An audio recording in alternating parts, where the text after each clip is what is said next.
Buenas noches, mi nombre es Evelio Castillo, mi matrícula es 2020-310-0660.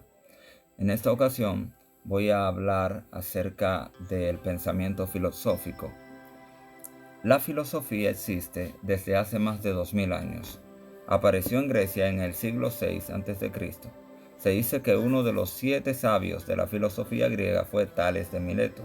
Es el primer filósofo y padre de la filosofía, por haber sido el primero en dar una explicación racional sobre el origen del universo. Si me preguntaran a mí sobre quién sería el primer filósofo, jamás iba a imaginar que su nombre fuera Tales Mileto. Podría pensar, es Sócrates, fue Platón o fue Aristóteles, que son de los más conocidos en el mundo de la filosofía.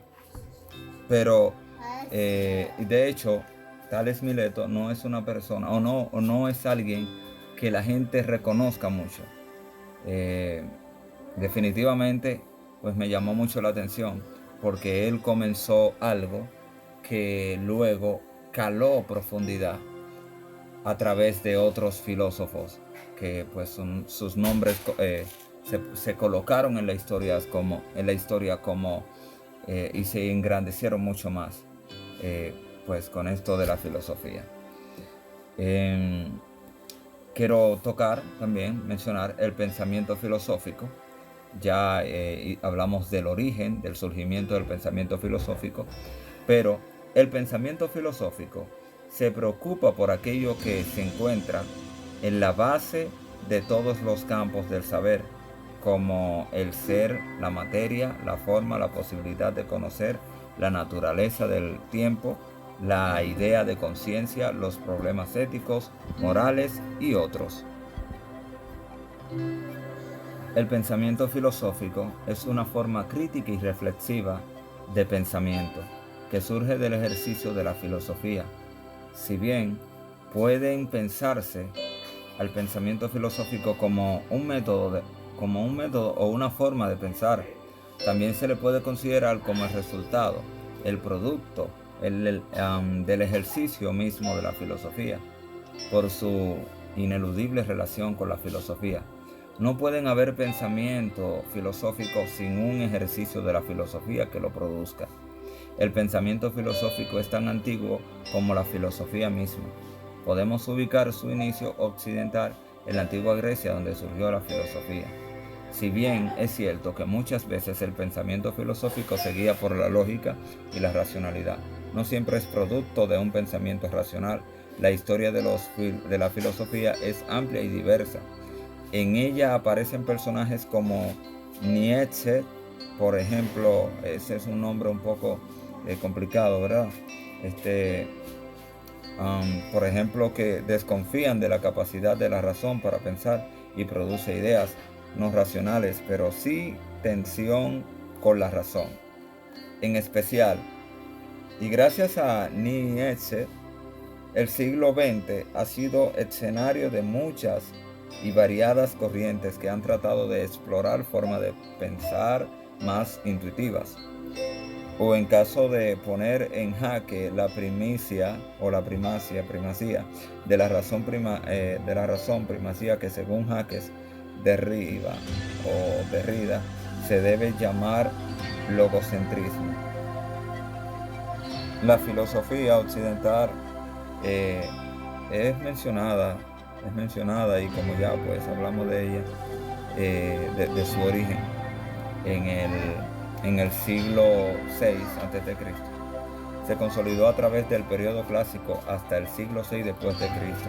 Pensadores como Sócrates, Platón y Aristóteles dieron forma al pensamiento filosófico al sistematizar e inaugurar las primeras preguntas fundamentales.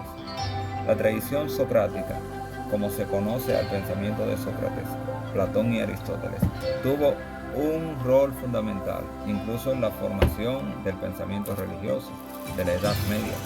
Los trabajos de Platón primero y de Aristóteles después fueron incorporados al corpus filosófico del cristianismo, el judaísmo y el islam.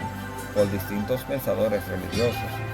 Esto sirvió para introducir la cuestión teológica, la pregunta por Dios, al mundo filosófico, que se vio a su vez influenciado por el pensamiento religioso de la época, gracias a filósofos como Agustín de Hipona o Tomás de Aquino.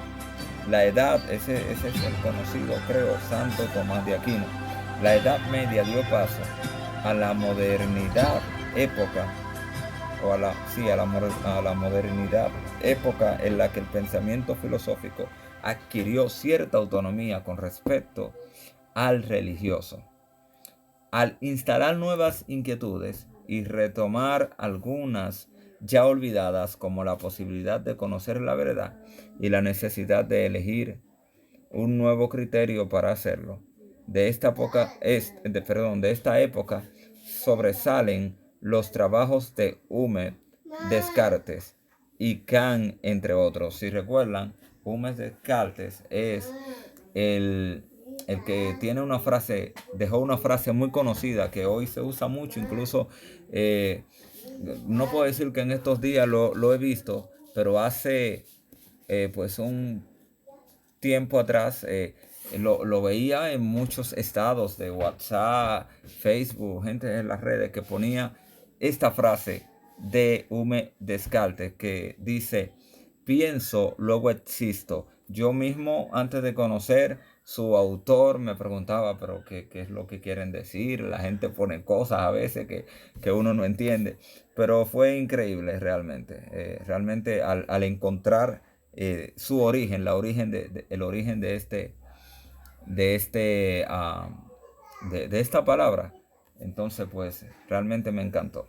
Tras la irrupción de Nietzsche en el pensamiento filosófico y luego de la revolución que significó el trabajo de Kant, seguido del pensamiento hegeliano, el siglo XX atravesó un cambio radical que permitió a la filosofía desprenderse de toda herencia logocentrista y avanzar en distintas direcciones. El escenario filosófico se dividió en dos grandes grupos. La filosofía continental siguió los pasos dados por Nietzsche y la filosofía analítica se volcó a un pensamiento lógico y científico que se valía de herramientas racionales y estandarizadas. O sea, lo que quiere decir que eran herramientas que eran lógicas. Cuando hablamos de racional, eran herramientas que eran lógicas, algo como que cabía en el pensamiento humano. Y cuando hablamos de estandarizadas, estamos hablando que esas herramientas tenían un estándar, tenían un cierto, ¿cómo decirse?, límite, ¿verdad? No se podía sobrepasar porque eso desestandarizaría lo que eran esas herramientas. Las características del pensamiento filosófico. El pensamiento filosófico es tan diverso como la filosofía y como ella es difícil de caracterizar o incluso de sistematizar en escuelas y corrientes. Sin embargo, a lo largo de su historia ha ido manifestando distintos rasgos generales. Por su historia, el pensamiento filosófico aspira a responder distintas preguntas que requieren de una aproximación crítica y reflexiva. Para dar con sus respuestas, el pensamiento filosófico emplea distintos métodos, a menudo críticos y racionales, que establecen formas de trabajo y posturas filosóficas sobre cada uno de sus problemas. Incluso en su diversidad, el pensamiento filosófico se organiza en escuelas y tradiciones, dependiendo de los presupuestos de los que parte y de los procedimientos mentales que utilice. Aun cuando no maneja la exactitud de la ciencia, el pensamiento filosófico trabaja a partir de la experiencia, la observación de los hechos, las hipótesis y los experimentos mentales. Por estar sometidos al cambio y devenir de la historia, el pensamiento filosófico nunca es el mismo y nunca es fijo. Esto implica que cambia según la época, la cultura y la sociedad, incluso política en la que emerge